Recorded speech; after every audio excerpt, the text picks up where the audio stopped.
Bună ziua tuturor și bine v-am regăsit la un nou videoclip. După cum puteți observa, avem două variante, varianta numărul 1 și varianta numărul 2. O să vă rog să vă alegeți una dintre cele două variante cu care considerați că rezonați cel mai bine sau să le ascultați pe ambele și să luați doar ceea ce vi se potrivește. Iar eu voi începe cu prima variantă. Haideți să vedem care mai este situația voastră pentru cei de la prima variantă.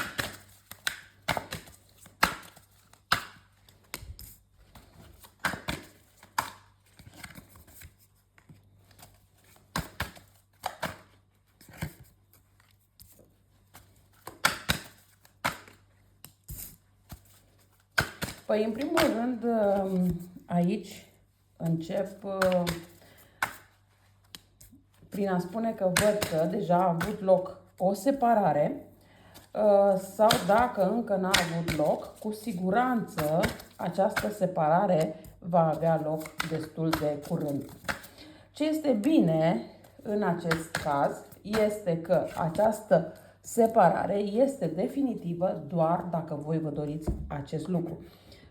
Pentru că, din câte văd aici, nu pare momentan a fi o separare definitivă.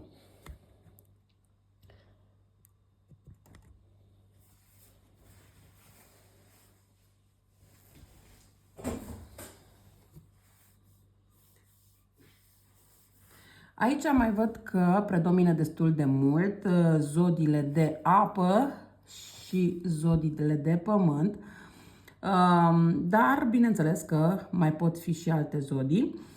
Avem inițialele T, A, R, avem inițiala C,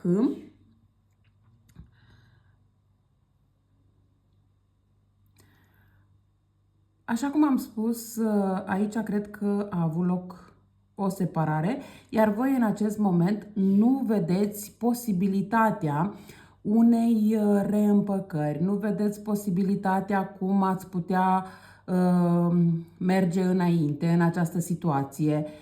Vă simțiți destul de blocate, destul de neajutorați, neajutorate, dar cred că din foarte multe puncte de vedere, nu doar din punct de vedere emoțional. Energia persoanei de care v-ați separat este o energie în care deja se gândește să vă facă un mesaj, să vină la voi cu un buchet de flori, deja se gândește ce pași să facă înspre voi pentru o împăcare. Însă, voi în acest moment încă nu vedeți posibilă această împăcare. Încă mai stați și vă gândiți dacă să acceptați sau să nu acceptați, sau cel puțin o parte dintre voi sunteți în momentul în care spuneți: nu cred că o să mă mai caute, nu cred că o să mai vină, nu cred că va face pași și așa mai departe. Însă, așteptați-vă la măcar un mesaj din partea acestei persoane, pentru că această persoană și-a dat seama de greșeala făcută și își dorește să repare acolo unde a greșit. Mai ales că aici, din câte văd, această persoană își dorește un copil cu voi. Poate că deja sunteți însărcinată și această persoană știe și nu își dorește ca acest copil să stea departe de el. Își dorește să îl creșteți împreună. Așa cum am spus, această persoană vine cu o propunere la voi.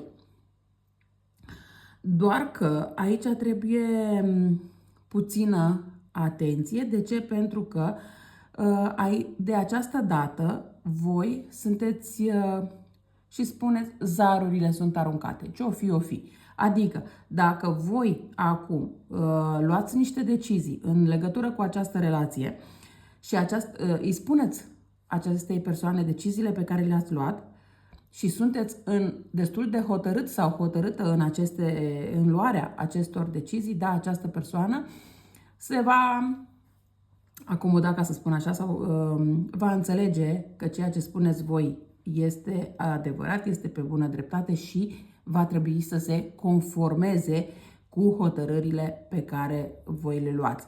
În cazul în care această persoană nu va înțelege că va trebui să se conformeze cu aceste decizii, în acel moment va fi o continuă alergătură din partea acestei persoane. De ce? Pentru că voi vă veți îndepărta, această persoană va continua să vă caute, doar că, ce să vezi, nu o să vă mai doriți voi această persoană. De asta am și spus de la început că da, aici posibilitatea de împăcare există, dar depinde de fiecare ce decide. Țineți cont că este o etalare generală, nu personală și nu vi se poate potrivi tuturor.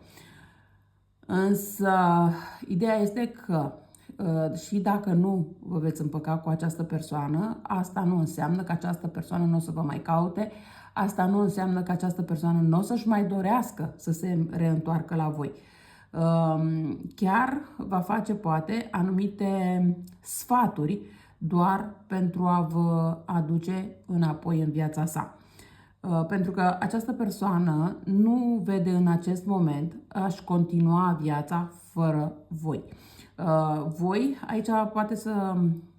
Aici, chiar dacă a fost doar o simplă relație sau chiar dacă a fost o căsătorie, nu are importanță relația, ce fel de relație ați avut cu această persoană, această persoană ține destul de mult la voi, a văzut posibilitățile pe care le are alături de voi și din punct de vedere emoțional și din punct de vedere material și atunci nu își dorește ca această relație să se sfârșească în acest moment. De asta am spus, acum zarurile sunt aruncate, depinde doar de voi cum mergeți cu deciziile pe care le-ați luat până la capăt.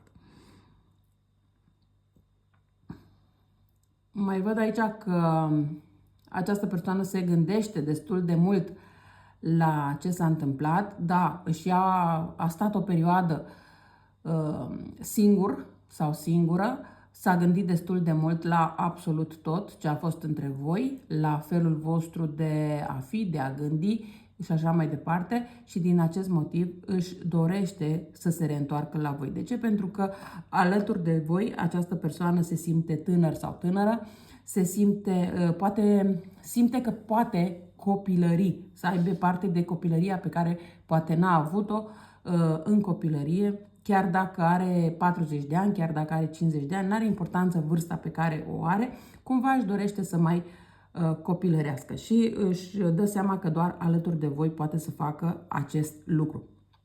N-ar fi nimic exclus ca această persoană să fie avut și înainte un astfel de comportament și poate că tocmai acest comportament v-a făcut pe voi să dați și să faceți pași înapoi.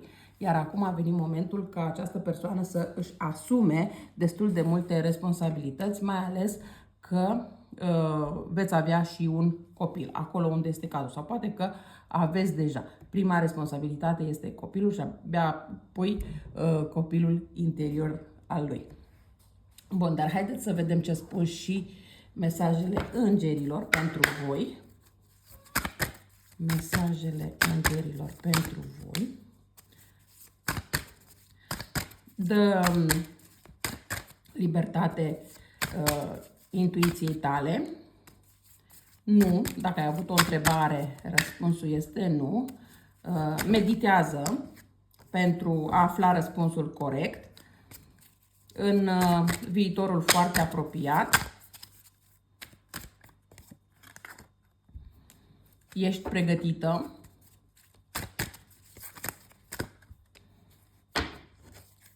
Informații mai bune vei afla. E bine să nu vă grăbiți în luarea deciziilor și să așteptați să vedeți exact ce urmează să se întâmple.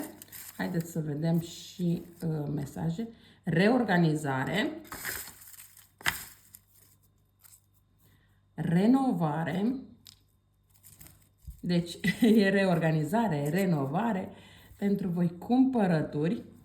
Poate că mersul la cumpărături vă relaxează și poate că dacă vă reorganizați un pic și faceți această renovare, aveți o altă energie. Planuri, da? Deci vă veți face planuri.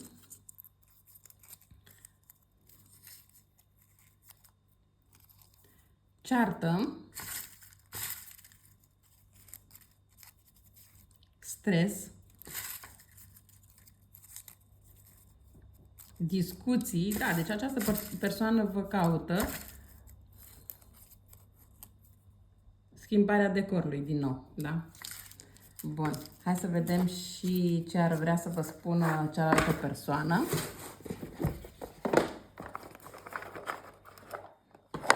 Avem acesta, să vedem.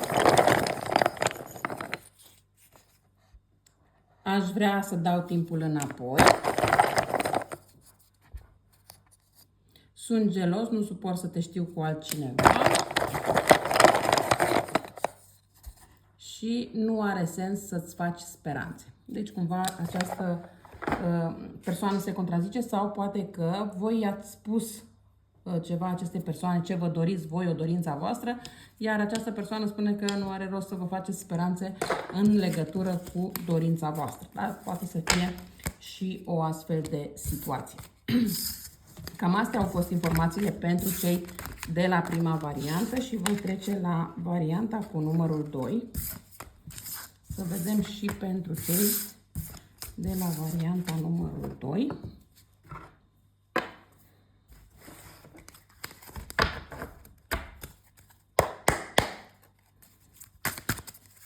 Hai să vedem situația celor de la varianta numărul 2.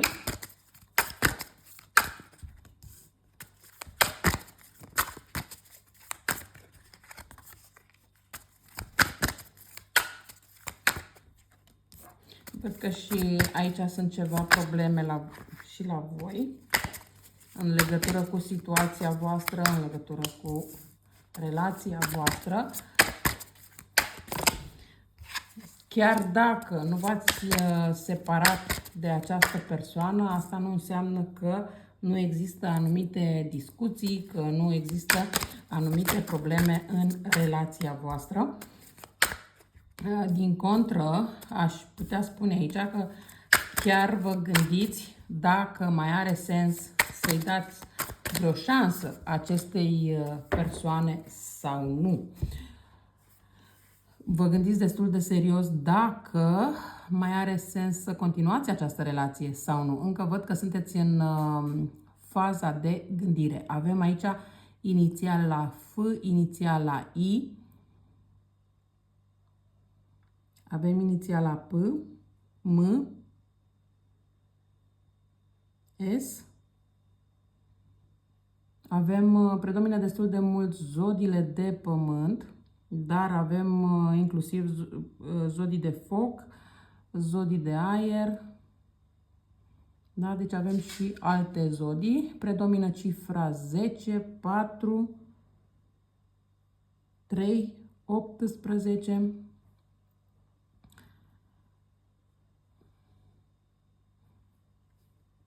Bun, din câte, așa cum am spus, văd că este o situație în care vreți să, nu doar neapărat că vreți, dar cel puțin vă gândiți dacă să faceți o schimbare de direcție sau nu, dacă să renunțați la această relație sau nu și așa mai departe. Energia persoanei celelalte este o energie bună, adică nu se gândește la problemele la care vă gândiți voi, în sensul că atâta timp cât îi este bine, nu are de ce să-și facă probleme. Cumva, cred că în această situație, în această relație, problemele vi le faceți mai mult voi. Gândurile sunt mai mult ale voastre decât ale celelalte persoane. Cealaltă persoană este o persoană care atunci când ia niște decizii, da, le gândește destul de mult, dar în rest văd că trece destul de ușor prin toate lucrurile și discuțiile dintre voi. Voi văd că vă doriți să ieșiți învingători, învingătoare din această situație și, într-adevăr, veți ieși învingătoare în această situație, indiferent de decizia pe care o veți lua. Într-adevăr, este o perioadă în care vă gândiți destul de mult la situația voastră, văd că vă simțiți obosită, vă gândiți cum să vă relaxați, ce să mai faceți, dar până la urmă lucrurile intră pe un făgaș destul de normal. S-ar putea ca pe data de 18 seara să vă vină o idee, sau poate că să aveți un vis în care să vi se transmită anumite lucruri. Voi cred că sunteți persoane cu o intuiție foarte bună, iar cred că uneori pentru o parte din voi visele voastre sunt destul de premonitorii și cumva în noaptea respectivă visați ceva, ce trebuie să faceți, cum trebuie să faceți pentru a avea mai multă abundență pe toate planurile în viața voastră. Pentru că voi acum sunteți cumva între două situații, albă sau neagră. Încă nu ați luat nicio decizie din punctul ăsta de vedere, însă văd că țineți destul de mult și la economiile voastre. Chiar dacă până acum ați fost niște persoane mai cheltuitoare, care poate ați aruncat cu banii în stânga și în dreapta, văd că de această dată deveniți mai economi, nu mai zgârciți, ci mai economi, deveniți mai stăpâni pe propria viață, chiar și în propria relație. Cumva voi sunteți persoana care trebuie să decidă ce se face pe mai departe, indiferent că rămâneți sau nu în această relație, în această situație. Că sunteți femeie, că sunteți bărbați, cei care vedeți acest videoclip, nu are importanță. Important este că trebuie să înțelegeți că voi aveți, cum se spune, frâiele în mâini. În funcție de cum dirijați voi frânghile respective, așa se va face pe mai departe. Dacă decideți să rămâneți în această relație, dacă decideți să plecați din această relație, la fel, trebuie să știți să luați hotărârile tot voi pentru voi. Adică aici nu văd schimbări foarte mari dacă lăsați lucrurile la fel cum le-ați lăsat până acum, ci din contră aici trebuie să decideți foarte clar ce se face pe mai departe, indiferent că rămâneți în această relație sau nu, indiferent că îi place acestei persoane acest lucru. Chiar dacă sunteți femei, să fiți șefa în casă, cum se spune. Deci, practic, voi trebuie să conduceți această relație pentru a fi, într-adevăr, o relație frumoasă, normală și așa mai departe. Bun, dar haideți să vedem ce mesaje avem și de la îngeri pentru voi.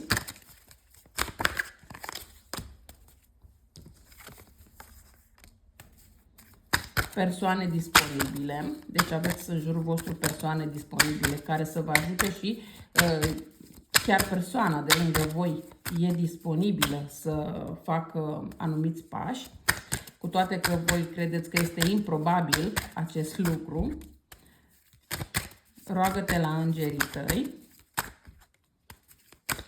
un an de acum încolo, deci într-un an de acum încolo vei vedea progresele în această și ai încredere, adică ai încredere că lucrurile vor merge într-o direcție pozitivă. Hai să vedem și mesajele din această cutiuță. Conversații. Organizare. Ia o baterie aici. Așa. Subaltern. Da? Deci e clar că partenerul sau partenera voastră va trebui să fie un subaltern. Sau poate că v-ați îndrăgostit de un subaltern al vostru. Coleg.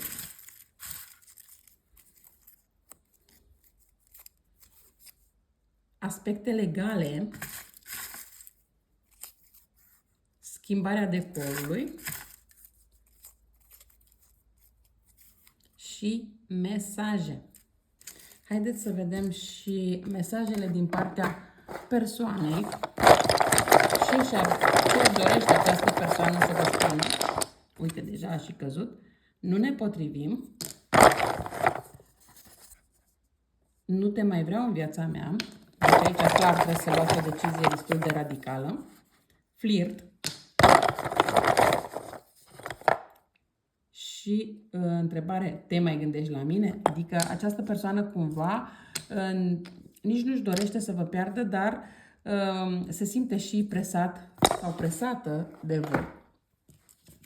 Dar, așa cum am spus, rezultatul sau răspunsul final este la voi. Cum decideți voi să continue această relație, așa va continua. Decizia stă în mâinile voastre. Eu cam atât am avut de spus și pentru voi. Vă mulțumesc că m-ați ascultat și vă doresc o zi cât mai frumoasă. La revedere!